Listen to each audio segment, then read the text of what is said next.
एक लाइन ऐसी भी जारी जो पाकिस्तान में बिजली देगी। तो जो कंपनियां इस तरह का राष्ट्र विरोधी अभियान चला रखा है और भारत का किसान दुखी है, तो उनके भी जब बॉम्बे में अटैक हुआ तो होटल ताज पे उग्रवादी घुसे, तो वहाँ पे जो अटैक किया उसकी मरम्मत के लिए भी जो भी सत्तासीन सरकार थी, जो टेंडर खुले उसके लिए भी पाकिस्तान की एक एजेंसी आई कि अभी हम इसको रिपेयर करेंगे। तो ये जो औद्योगिक घराने या कॉर्पोरेट घराने, उनका तो कर्ज माफ़ी कर दिया जाता और किसान आत्महत्या के लिए मजबूर होता है और किसान का कर्ज। नमस्कार दोस्तों, आप देख रहे हैं न्यूज़ 24 भारतवर्ष। हमारे साथ प्रवीण नंबरदार जी हैं बवाना से, जो अन्नदाता किसान यूनियन के राष्ट्रीय अध्यक्ष भी हैं। आइए उनसे बात करते हैं। जो दिल्ली में किसान प्रोटेस्ट कर रहे हैं इन बिजली के खंभों को लेकर, इस बारे में उनके क्या विचार हैं, क्या वे हमारे दर्शकों को बताना चाहते हैं। सर नमस्कार। नमस्ते भाई। सर, जो ये किसानों के खेत में ज़बरदस्ती बिजली के खंभे गाड़े जा रहे हैं, इस बारे में आप क्या कहना चाहते हैं? देखिए, ये तो आपने देखा कि 3-4 दिन से हमारा धरना पंजाब खोड़ में है और वो देखो आप, अभी कैमरामैन साहब दिखा दियो कि ये जो पावर ग्रिड जा रही है यहाँ से पूरे उत्तर भारत में जो जिस तरह का डिस्टर्बेंस चल रहा है, एक कंपनी को इस तरह की ग्रिड दी जा रही है, ट्रांसमिशन लाइन गुजारी है जिसमें दिल्ली राज्य बाकी स्टेटों को फ़ायदा नहीं है। और अभी हमने इस पर गहन जांच की तो भिवानी से एक लाइन ऐसी भी जा रही है जो पाकिस्तान में बिजली देगी। तो जो कंपनियां इस तरह का राष्ट्र विरोधी अभियान चला रखा है और भारत का किसान दुखी है, तो हम किस तरह पाकिस्तान में बिजली भेजने की प्रक्रिया को जारी रखेंगे। और पता नहीं किस तरह का शासन चल रहा है कि भाई सरकारें इस तरह का, बड़े बड़े उद्योगपति जो गुजरात से आए हैं, जो मुख्य रूप में शपथ शॉप से नाम लूँगा क्योंकि हमें डरने और दबने की आवश्यकता नहीं है। जो अडानी और अंबानी का जो जिस तरह का सिस्टम चल रहा है, जैसे कि किसान आंदोलन में भी चला था, उसी परिप्रेक्ष्य में ये योजनाएं चलाई जा रही हैं। तो किसान किसी भी तरह मान्य नहीं होगा। हमारी यूनियन ने और सरोकार इसका विरोध करेंगी और पुरजोर विरोध करेंगी। सर, एक बात के लिए मैं आपको रोकूंगा। जैसे आप कह रहे हैं कि यहाँ राज्य जो हमारे राजस्थान से लाइन वहाँ पाकिस्तान भी जा रही है। पाकिस्तान तो हमारा दुश्मन देश है, उनके साथ तो बीच बीच में व्यापारिक समझौते भी कैंसिल हो गए हैं और दोनों तरफ से हमारे जो जंगी जहाज़ है वो भी बॉर्डरों पर खड़े कर दिए गए थे। और आज हमारा देश पाकिस्तान को ही बिजली दे रहा है, और जिसको हम हमेशा ही आतंकवादी कहते हैं कि भाई आतंकवाद जो भी देश में फैला हो पाकिस्तान से ही फैला है। क्या ये चीज़ें एक राजनीति के लिए और अपने देश के विकास के लिए होनी चाहिए या नहीं होनी चाहिए? देखिए, कितना गंभीर विषय है और आपने बिल्कुल इस पर पुरजोर आपने आवाज़ उठाई कि भाई जब बॉम्बे में अटैक हुआ तो होटल ताज पे उग्रवादी घुसे, तो वहाँ पे जो अटैक किया उसकी मरम्मत के लिए भी जो भी सत्तासीन सरकार थी, जो टेंडर खुले उसके लिए भी पाकिस्तान की एक एजेंसी आई कि अभी हम इसको रिपेयर करेंगे। तो ये शर्मनाक बातें और वारदातें आम जनता के सामने नहीं आती। हम इनको उजागर करने का काम करेंगे। और अब ये ट्रांसमिशन लाइन जो गुजरात से जा रही है, पाकिस्तान के लिए भी 2 लाइनों का सप्लाई इनका योजना है, जो कि ग्रिड, जो पावर ग्रिड इन्होंने दे रखी ट्रांसमिशन का, जो कि कंपनी को ठेके दे रखे गुजराती सिस्टम ने। तो इस तरह का जो आंदोलन, देखिए हम किसी के विरोध नहीं हुए, लेकिन राष्ट्र विरोधी जो देश विरोधी काम होंगे उसका विरोध करेंगे और पुरजोर विरोध करेंगे और डंके की चोट विरोध करेंगे। क्योंकि किसान एक राष्ट्रवादी कौम है और 36 बिरादरी इसमें निहित है और 36 बिरादरी किसानी करती है। जो इसको बीज को बोता है वो भी, जो खाता है वो भी, जो यहाँ से गुजरता है वो भी, और खेत खलिहानों से ही किसी भी देश का रास्ता निकलता है। आप देखो हरे भरी, आपने देखो एक बार कैमरामैन साहब एक बार दिखाओ कितनी अच्छी ज़मीन हमारी, वो क्षमता है। इनको उजाड़ के बताओ देश में कौन सा विकास होगा। अगर विकास करना है, हम विकास के विरोधी नहीं, विकास का एक कॉरिडोर आप लेके आइए, कॉरिडोर में आप सभी लाइन को दीजिए, हाईवे के साथ साथ टचिंग कीजिए। तो इस तरह का यहाँ पर डाल दिया, किसान को मुआवजा नहीं है। और इस तरह का जो ट्रांसमिशन जो उपद्रव किए जा रहे हैं, ये बिल्कुल दुर्व्यवहार बिल्कुल सहन नहीं किया जाएगा। और आज भी विभिन्न किसान संगठन भी हमने आज बुलाए हैं, काफ़ी आए हमारे पास, और इस तरह की जो व्यवस्था बैठक करके हमने पुरजोर विरोध किया। एक आगे हम ओचंदी महापंचायत का भी आयोजन कर रहे हैं, पूरे गाँव देहात को जगह के पूरे इनसे पूरे कम से कम 5 स्टेटों का ये आंदोलन चलेगा। और ये आंदोलन बहुत ही व्यापक रूप से चलेगा और इसको हम सतत जारी रखेंगे। और इस तरह की देश विरोधी राष्ट्र विरोधी गतिविधि होगा किसी कंपनी के द्वारा नहीं होने दिया जाएगा। सर, बात करें जैसे आपने हमें तुम्हारे चैनल के माध्यम से दर्शकों को और हमें बताया कि भाई जैसे ताज होटल की रिपेयरिंग के लिए कंपनियां पाकिस्तान से आई थी, क्या हमारे देश में कोई ऐसा नागरिक या हमारे देश के जो शिक्षित वर्ग है वो इतना समर्थ नहीं है कि उसकी रिपेयरिंग कर सके, या भविष्य में जो हमारा जो निम्न वर्ग है या किसान कौम है उसके लिए काम कर सके? क्या हमारे देश में कोई ऐसा शिक्षित वर्ग है नहीं क्या? मैं आपको बताऊं, बड़ा गंभीर विषय है कि भाई दोबारा आपने फिर इसी परिप्रेक्ष्य में आए हैं। तो ताज होटल टाटा के उसमें आया है, तो टाटा ने फ़ोन करके मना कर दिया कि आई एम नॉट शेमलेस। तो मतलब मैं शेमलेस नहीं हूँ। तत्कालीन सरकार को कोई मंत्री मतलब शेमलेस या टेंडर इस तरह का था, तो मैं उस आदमी की तारीफ करूँगा, उस उद्योगपति की, जिसने इस तरह का प्रावधान राष्ट्र हित को ऊपर रखा और हमारे देश की कंपनी उसको बाद में ठीक किया। दूसरी बात मैं सर आपसे ये पूछना चाहूँगा, जो ये किसानों के खेतों में गड्ढे खोदे जा रहे हैं पावर ग्रिड के लिए, सप्लाई के लिए, क्या इसका मुआवजा किसानों को किसी भी तरह का नहीं मिला? देखिए पता नहीं किस तरह की योजनाएं चल रही है। आपके खेत में खड्डा लग गया, करंट प्रवाहित हो गया, लाइन बिछा दी, यूजलेस होगा, खेती अस्त व्यस्त होगी और मुआवजा नहीं है। ये इस तरह तो एक किस्म से किसान के घर में डाका या खेत में डाका डालने की योजना ही रही है। पता नहीं किस तरह की योजना है, लेकिन आगे अब किसान जाग चुका है। आगे इस तरह की जो किसान विरोधी योजनाएं वो नहीं होंगी और किसान के खेत में घर में डाका नहीं डालने दिया जाएगा। किसान को तत्कालीन सरकारों ने पिछली जितनी भी तमाम व्यवस्था है इन्होंने दबाया कुछ, लेकिन अब किसान नहीं दबेगा। किसान उठ चुका, जाग चुका है और किसान का के नाश में विकास नहीं होगा। सर इस गड्ढों के लिए से रिलेटेड मैं आपसे बात करूं, पुलिस प्रशासन भी यहाँ पे खड़ा है और किसान को ही रोक रहा है कि भाई तू ना तो इस गड्ढे को आटेगा, ना तू अपने खेत में जाएगा, इस यहाँ पे स्टेटस क्यों लग गया, जो मेरे सुनने में आया है। और जो किसानों द्वारा विभिन्न सरकारी विभागों में अपीलें लगाई गई हैं, कोर्ट में अपील लगाई गई है, उस पर सुनवाई नहीं हो रही। तो क्या ये सरकार या ये प्रशासन सिर्फ बड़े उद्योगपतियों के लिए है या किसानों के लिए भी है? देखिए बड़ी बुजुर्ग की स्थिति आपने कहा है कि भी यहाँ का क्षेत्रीय डीसी या क्षेत्रीय डीसीपी या एसएचओ आप कह रहे हैं जैसे भी जहाँ भी है कि वो वहाँ आगे कंपनी के पक्ष में आगे खड़ा है, तो ब्रिटिश राज तो है नहीं। ब्रिटिश राज में भी ऐसी व्यवस्था नहीं थी। ब्रिटिश राज में भी किसानों को मुआवजा दिया गया था तत्कालीन। आज की सरकारें क्या करिए, औपनिवेश काल की स्थिति को भी उपरोध कर रही है। तो इस तरह की जो व्यवस्था है बिल्कुल गलत है, उसका विरोध किया जाएगा और बिल्कुल डंके की चोट पर आज किसान के बच्चे भी जागरूक हैं, किसान के बच्चे भी अपना टेलीकम्युनिकेशन अपने काम करते हैं। तो हमने तमाम जो एजेंसी हैं उनके बिल्कुल उनको सूचित कर दिया है और अपना जो पत्र व्यवहार वो भी कर दिया गया। लेकिन ये शर्मनाक बात है कि इस तरह की सरकारें भी ग्रिड को या इस तरह किसी पूंजीपति को या किस तरह कंपनी सरकार को बचाने का काम कर रही है। सर यहाँ ये चीज़ें देखने से और बार बार जब किसी भी मांग को लेकर हमें धरना देना पड़ता, चाहे कोई भी वर्ग हो, एक जो व्यापारी वर्ग कहते हैं, जो बड़े व्यापारी वर्ग, निम्न व्यापारी वर्ग नहीं, जो हम अपना मिडिल क्लास बोलते हैं वो नहीं, जो बड़े व्यापारी वर्ग है, उनको किसी कार्य के लिए तो सिर्फ एक ऑर्डर देना पड़ता है।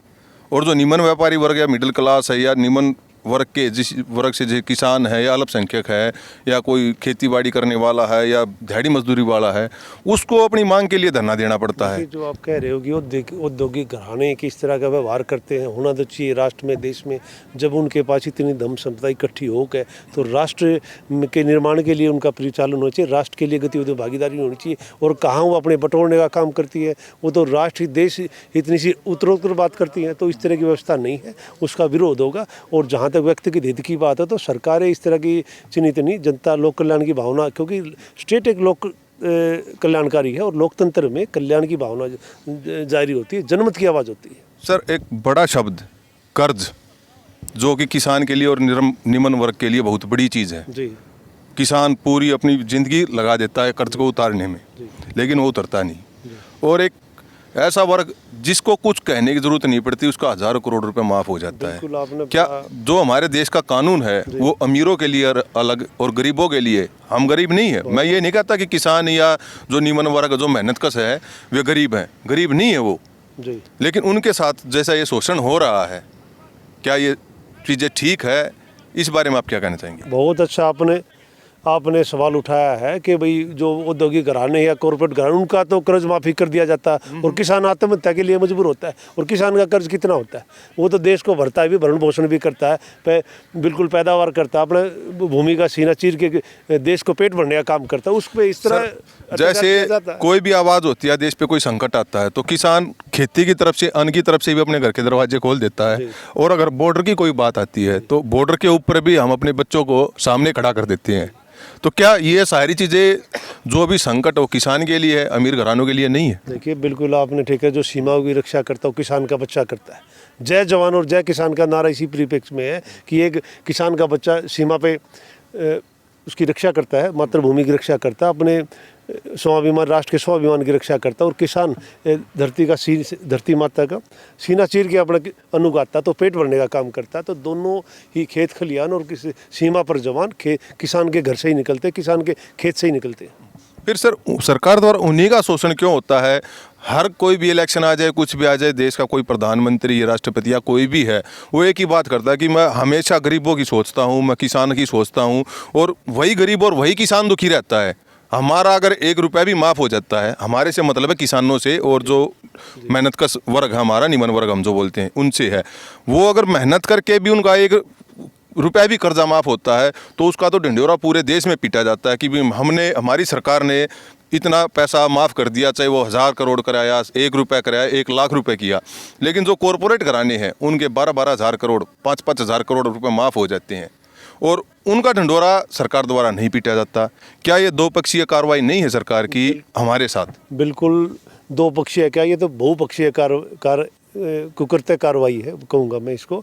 और आप ये मानो कि किसान कृषि प्रधान हमारा देश भारत है, महान देश भारत है, और बाहर विदेशों में आप जाओ, रशिया में जाओ, किस तरह की खेती होती है, किसान को क्या लाभकारी योजना है, कनाडा में आप जाओ, किसान को किस तरह, यूरोपीय कंट्री में आप जाओ कि किसान को किस तरह प्रोत्साहित किया जाता है, किस तरह खुशहाल किसान रहते हैं, किसान को एक इज्जतदार और बिल्कुल वहाँ के कॉरपोरेट और वहाँ की गवर्नमेंट कितना सपोर्ट करती है। भारतीय कृषि प्रधान देश होने जो कि हमारी रीढ़ की हड्डी है, उसके साथ ऐसा दुर्व्यवहार किया जाता है, बड़े ही अशोभनीय और दुर्व्यवहार का शिकार हमेशा किसान वर्ग रहा है। तो ये बड़ी सरकारों की निंदनीय कार्य रहा है। तो इसके लिए बिल्कुल आज भविष्य में किस तरह की योजनाएं, क्या प्रारूप सरकारें बनाती है, किसान के साथ इस तरह का व्यवहार नहीं होना चाहिए। और किसान को भी एक किस्म से बहुत ही राष्ट्रवादी और इस तरह का जो प्रारूप आपने देखा है कि किस तरह अपना शुरू से ही ज़मीनी रूप से तन मन धन इस देश के लिए लगा देता है।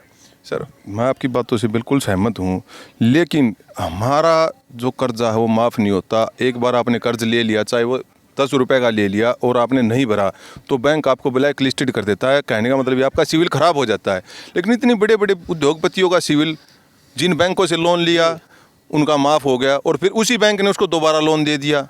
जिसका पहले पैसा नहीं भरा गया, मान लीजिए मैंने कोई लोन लिया है, मैंने पहले पैसा नहीं भरा जिस बैंक का, और फिर मेरा उसी बैंक ने माफ़ कर दिया और फिर मेरे को दोबारा लोन दिया जा रहा है। क्या ये चीज़ें भविष्य में हमारे देश के हित के लिए है या हमारे अहित के लिए है? देखिए, जो आप कह रहे हो कि इस तरह की किसान के साथ इस तरह का व्यवहार की बैंकिंग प्रणाली क्या अपना रही है, देखिए कर्ज में इस तरह का एक बुकुड़ जाल बना दिया जाता है कि किसान उसमें उलझ गिरा जाता है, आत्महत्या के लिए मजबूर हो जाता है, जो कि नहीं होना चाहिए। कॉर्पोरेट घरानों के लिए सेफ पैकेज जारी किए जाते हैं और लाखों करोड़ों के पैकेज दे दिए जाते हैं। पहले भी ऐसा होता रहा, आज भी, लेकिन अब सरकारों को ऐसा नहीं करना चाहिए। एक कल्याणकारी लोकतंत्र राज्य में ऐसी व्यवस्था हो कि किसान, आखिरी किसान भी खुशहाल हो, उसका खेत खलिहान खुशहाल हो, उसके बच्चा परिवार का पोषण हो, और जिस तरह वो परिवार का पेट भरता है, देश राष्ट्र परिवार का पेट भरता, उसी तरह किसान के लिए लाभकारी योजनाएं हो, और समय समय पर उसको इस तरह का वैज्ञानिक तरीके से खेती का भी, उर्वरक क्षमता का भी, बहुत सा आपको बीज योजनाएं, कोई तरह तरह की योजनाएं किसान के लिए हो, तो हमारे देश और समृद्ध खुशहाली होगा, इसकी ओर अग्रसर होगा। बात करूँ मैं किसानों के लिए योजना की बात, जो नेता बैठे हैं हमारे बड़े बड़े, वो किसानों के लिए योजना बनाती है। क्या उन्हें धरातल पे आके कभी उन्हें पता है कि आज जो भी फसल हम बोते हैं, चाहे गेहूं की है, धान की है, या बाजरे की, या कोई भी फसल बोते हैं, उन्हें पता होता है कि किस टाइम में कितना खर्चा होता है, फसल बोते टाइम में ट्रैक्टर का तेल कितना लगता है, या बीज कितने का आता है, या उसको खेत को भरने के लिए डीजल कितने का लगता है इंजन में। ये चीज़ें उन्हें नेताओं को पता होती है, जो वहाँ बैठ के किसानों के लिए नीतियाँ बनाते हैं। या इसमें किसानों की भागीदारी होनी चाहिए, वहाँ पे किसानों से पूछ के उनके लिए कानून बनाने चाहिए। देखिए, आज देश का दुर्भाग्य ये है, बड़ी विडंबना की स्थिति ये है कि योजनाएं वो बनाते हैं जो किसान नहीं है, और किसान की भागीदारी भी नहीं ली जाती, सहमति नहीं ली जाती। किसान को ज़मीनी स्तर पर ये, उनको ये नहीं इस तरह की योजनाएं बनाई थी, क्या इस तरह की व्यवस्था, और किसान के जो संगठन वहाँ तक नहीं पहुँच पाते। तो ये गैप जो असमंजस की स्थिति है, इस तरह का जो एक गैपिंग चला रखा है, तो इस तरह की जो भविष्य की योजना किस तरह कार्य रूप होगी, बल्कि किसान संगठनों की इसमें भागीदारी हो, योजनाओं में सामने टॉक टू टेबल हो, और आमने सामने की योजनाएं हो, और उनमें सहभागीदारों को समाहित रूप से लिया जाए, तब इस देश का विकास होगा, देश खुशहाल होगा। सर, बात करें मीटिंग की, मीटिंग जो होती है वो एक बंद कमरे में होती है जी, और जब किसी नेता द्वारा भाषण दिया जाता है या किसी अधिकारी द्वारा भाषण दिया जाता है, वो ऑन कैमरा मीडिया के सामने दिया जाता है। क्या देश में ऐसा कानून नहीं होना चाहिए कि जो भी मीटिंग हो, चाहे किसी भी वर्ग की हो, सरकार के साथ हो, वो ऑन कैमरा या पब्लिक के बीच में होनी चाहिए या नहीं होनी चाहिए? देखिए, गुप्त और चोरी मीटिंग आप समझते ही हो कि किस तरह कुछ ना कुछ गड़बड़ या इस तरह की बातें होती है। जो भी मीटिंग होती है सामने की, अगर लाभकारी सच्चाई की योजना है तो सामने होनी चाहिए, बिल्कुल ऑन रिकॉर्ड, ऑन कैमरा होनी चाहिए, क्योंकि लोगों के बीच होना चाहिए। यही तो एक महामारी और बीमारी है, छुप के पर्दे के पीछे पता नहीं क्या हो रहा है, किस तरह का क्या हो रहा है। तो बातें धरातल रूप से नहीं निकल के आ पाती, और वही बातें बिल्कुल ज़मीनी रूप से साकार रूप नहीं ले पाती। सर, अंत में आप हमारे दर्शकों, हमारे चैनल के माध्यम से देश से और हमारे दर्शकों से क्या अपील करते हैं? देखिए, मैं अपील करना चाहूँगा कि किसान विरोधी कोई भी कुकृत्य है वो तो आज के दौर में कोई भी सभ्य नागरिक सहन नहीं करेगा। और बिल्कुल देखिए शांति प्रिय देश है, शांति से अगर कोई बात हम अपनी रख रहे हैं, धरना प्रदर्शन जैसे भी जो भी है, कोई भी किसी तरह की आराम से शांति से, तो लोकतंत्र में ये हम सभी लोगों का अधिकार है, हम अपनी बात रखेंगे और अपनी आवाज़ को पुरजोर रखेंगे। मेरा सभी देशवासी और भाइयों से अपील है कि शांति बनाए रखें, भाईचारा कायम रखें और अपनी अच्छाई और सच्चाई की आवाज़ को हमेशा ऊँचा रखें। आपने सुना, हमारे साथ परवीन जी थे जिन्होंने किसानों के बारे में जो भी बातें थी, हमारे जो कड़वे सवाल थे उनका बड़ी सभ्यता से और सरल तरीके से जवाब दिया। ये वीडियो आपको कैसी लगी कमेंट बॉक्स में ज़रूर बताएं और हमारे चैनल को लाइक शेयर और सब्सक्राइब जरूर करें। जय हिंद, जय भारत, धन्यवाद।